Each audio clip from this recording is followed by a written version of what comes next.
Good morning, this is Jack from Charting the Markets, and this is the pre-market webinar for the morning of Thursday, the 21st of May. My disclaimer, I do this for educational purposes only. I'm here to share my technical analysis with you. I hope you can take some of what I'm doing and learn from charts for trend charts. I'm not here to issue trading signals. This is a video for paying subscribers at chartingthemarkets.substack.com, and it's published on YouTube after a delay of 24 hours. All right, great. Let's have a look at what's happening on ES and the head and shoulders that I was posting. Obviously, this is the futures version, but the head and shoulders is still looking great. We're still finding resistance at the weekly pivot, which is where it should be finding resistance, and at the moment it's showing no signs of breaking over that. We've also got a little level top here, which on a breakdown would have a pretty good chance of getting us back to the head and shoulder support, and I'm thinking we might well see that today. I do have a couple of caveats there. I'm not entirely comfortable with the timing. Tomorrow, of course, is Friday, and that is a holiday Friday because Monday is a holiday, and then a consecutive set of three of the most bullish days of the year come on Tuesday, Wednesday, and Thursday after that holiday. I'm mildly uncomfortable about the timing because what we should be doing here is breaking down from this head and shoulders and heading off to that target. So I'm looking around for potential reasons why that might possibly not happen, and that's the main one. In terms of the there seems to have been, I'm not sure what the news was, but there seems to have been a realization that the talks being talked about yesterday were in fact not real. I almost fell off my chair, I tell you. Complete and utter shocker. But obviously, none of the talks with Iran so far have lived up to their billing at all. And actually, the Iranians have shown absolutely no sign of wanting any kind of a deal. So that is where we are. And honestly, there's not any evidence, as far as I can tell, that that's actually changed. If that's the case, well, oil went up about $3, having dropped about $6 or $7 yesterday on the news that the talks were nearing completion. Oil's now recovered almost $4 of that from the low, and it's probably going to recover the rest. So in terms of, yes, that puts us in a pretty good position to fail here, apart from the timing, which I'm slightly uncomfortable about. NQ, very nice head and shoulders here as well, and we've got a week 60-minute sell signal fixed. RTY, we had a week 60-minute sell signal fixed. That's last night. We made a higher high, and that's now a full 60-minute sell signal. We've got a little level top that's broken down here on NQ. We've got a little level top which hasn't broken down yet. YM went back and retested the high. This killed off any possibility that this was a head and shoulders, and it also failed the prior double top, which had broken down, but it has set up a nice looking alternative double top. Of course, as long as we retest this high in RTH, because this might be an unusual situation if we go straight down, where this is a double top on the futures and is a head and shoulders on the RTH chart. I have seen that before. In practical terms, the target wouldn't be an awful lot different. We've got a 60-minute sell signal fixed here too. On DAX, we have a week 60-minute sell signal fixed, so we've got no signal on ES. Didn't quite make it to the 70 area, but we've got a 60-minute sell signal on NQ, we've got a 60-minute sell signal on RTY, we've got a 60-minute sell signal on YM, we've got a 60-minute sell signal on DAX. We had a buy signal on Nikkei, but that made it target last night. And ESTX, we don't have a signal because we didn't quite retest this high. But nonetheless, that is a lot of sell signals. A very nice topping setup, and I'm leaning towards that playing out. I don't think there are any talks. I think we might get more news bombs about talks, but I think pretty much every single time we've had news about talks going well, it has been entirely untrue. And some insiders have been cleaning up on futures and other trades. So, I think at this stage, we need some evidence to suggest that these things are true, and at the moment, we haven't really got any. Okay, evidence would be along the lines of the Iranians confirming anything. Really, it's a sad thing to say, but unfortunately, they've been a lot more trustworthy than the administration in terms of the news. All right, looking at the bigger picture here, we came closer to the daily middle band yesterday. Obviously, we've seen a bit of a rally. We've got our head and shoulders formed. We've got an RSI. We've got a daily RSI 5 sell signal fixed on SPX, and we've got a daily RSI 5 sell signal fixed on the Qs. We've got a week RSI 5 sell signal fixed on Dia.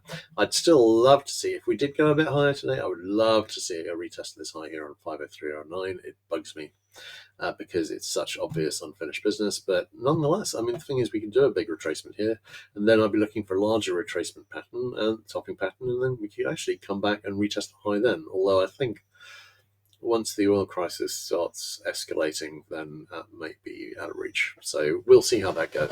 All right, great. Let's have a look at IWM. Obviously, we've got an RSI 14 sell signal fixed. We don't have one in the RSI 5, but that's been weaker anyway. So actually, that would probably make target with the others. I'm really liking all that. On the hourly chart, that's not the hourly chart, hang on. Oh, it is the hourly chart. Okay, we've got an RSI 14 sell signal fixed, but that's already reached the possible near miss target. Do we have a beautiful looking head and shoulders here? Yeah, we do.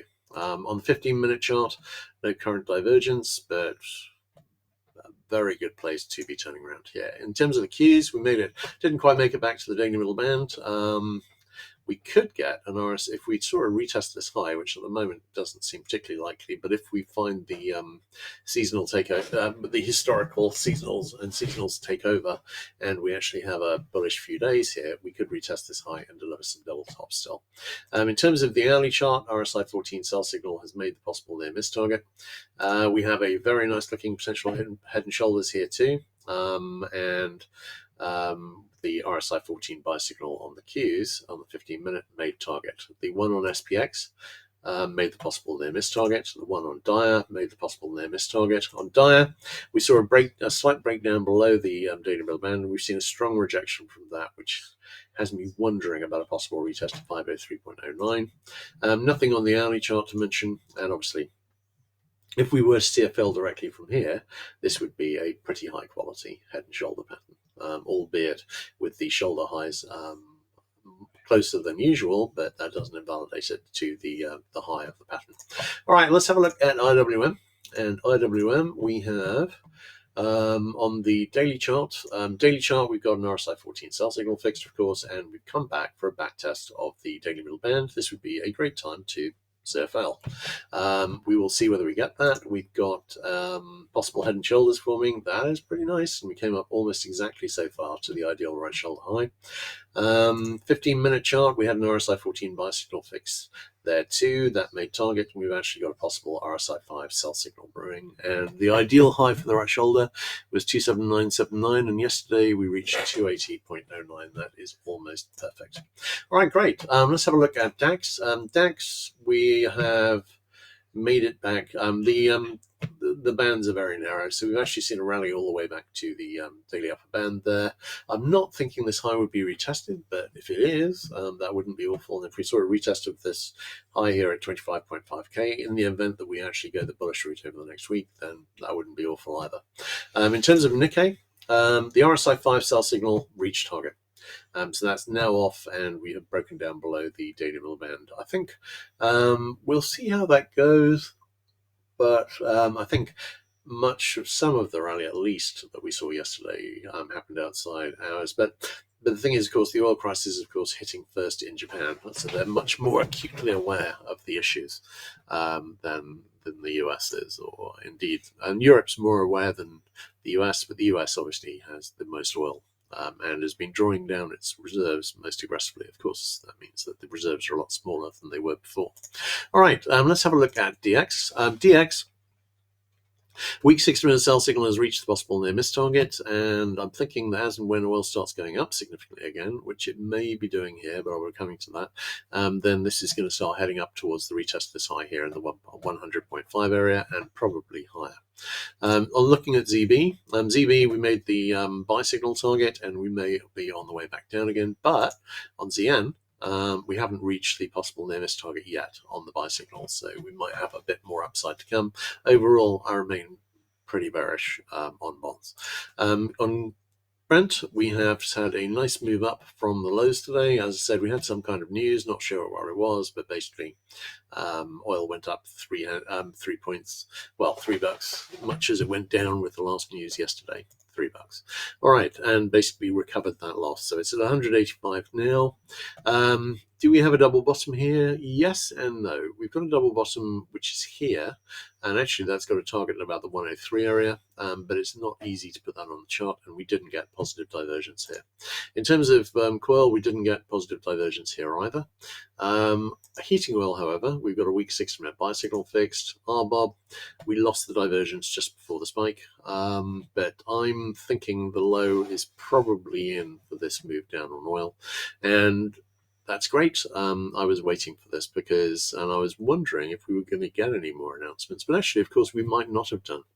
Obviously, according to Trump's schedule, I'm not saying that he was necessarily being truthful, but according to Trump's schedule, he was planning to resume the war against Iran on Tuesday, and had to delay his plans. So it may be that we'd have been had that not been interrupted, that we'd be probably up in the 110, 120 area already or higher. Looking at NG, pulling back slightly, still looking for a test of the IHS target in the 3.17 area. On GC, we have the buy signal made target. Didn't actually do much damage to the upside doing it. As and when, if we start seeing rises in oil and a decline in equities today, I'd be leaning towards it making this double top target in the 43.30 to 43.60 area. SI didn't make the possible near miss target and wondering about a bit more upside. Palladium, the same. Platinum, the same. So there is an argument here, and actually if we're forming like an ABC flag here, on which we could be on platinum, less so on palladium, but we could be doing on silver, then of course that could give us a bit more upside. We will see how that goes, but that would be more consistent with oil going down and equities going up. All right, HG, we made the sell signal, buy signal target, and we've now got a weak sell signal as fixed, and that's on the way to target 2. We may be about to resume the downtrend here. Could this be a head and shoulders? Yeah, it could. If you are looking at the move starting from here, which I think would be a not unreasonable way to look at it. So if we just redraw that trend line there, hang on, across to here, then that would be a head and shoulders here, and we've got another possible larger neckline here. All right, but I'm thinking resuming the downtrend there, probably EURUSD, maybe resuming the downtrend, GBP USD, maybe resuming the downtrend. On EURUSD, we reached the possible nearest target on the signal. USD JPY may resume the uptrend, and we got a double top target basically at a retest of the April high. USD CAD maybe resuming the uptrend, and we've got an open IHS target at 1.387. Australian dollar, this rally may have given us a right shoulder, although it's still looking a bit stumpy relative to the left shoulder. NZ, again, exactly the same comment. All right, looking at the other commodities, KC, 6-minute buy signal fixed, not really impressing me much with the rally so far. I'm not sure it'll get over the week to pivot, and we may well have a little bear flag forming here. On SB, SB, we are looking at a triangle, I think, and this is likely to resolve back up into a retest of this high. On CC, no current divergence, looks like a bear flag, and we've got an open head and shoulder target, obviously down in the 3,500 area.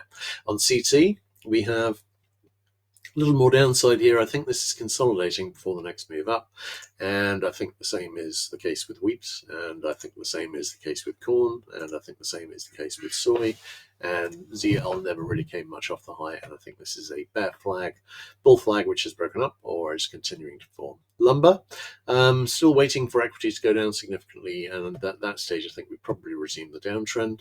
On live cattle, this is, I think, waiting for a retest. We could be forming a larger flag, but I think basically this is consolidation before we go back up and retest this target here in the 25150 area. And lean hogs still not making it off the lows, but we do have a 60-minute buy signal fixed here and a little potential level bottom. So I'm expecting to see some upside. Whether we can reach escape velocity and threaten breaking over this possible double bottom resistance here is open to question. I've got that in about the 107 area. All right, let's have a look at questions, of which we have none. In that case, unless there's any questions, I think that's a wrap. Yeah, my pleasure as always, mate. In that case, I think that's a wrap. Let's see what happens today. One way or another, it's likely to be an interesting day. All right, cheers, guys. Catch you later.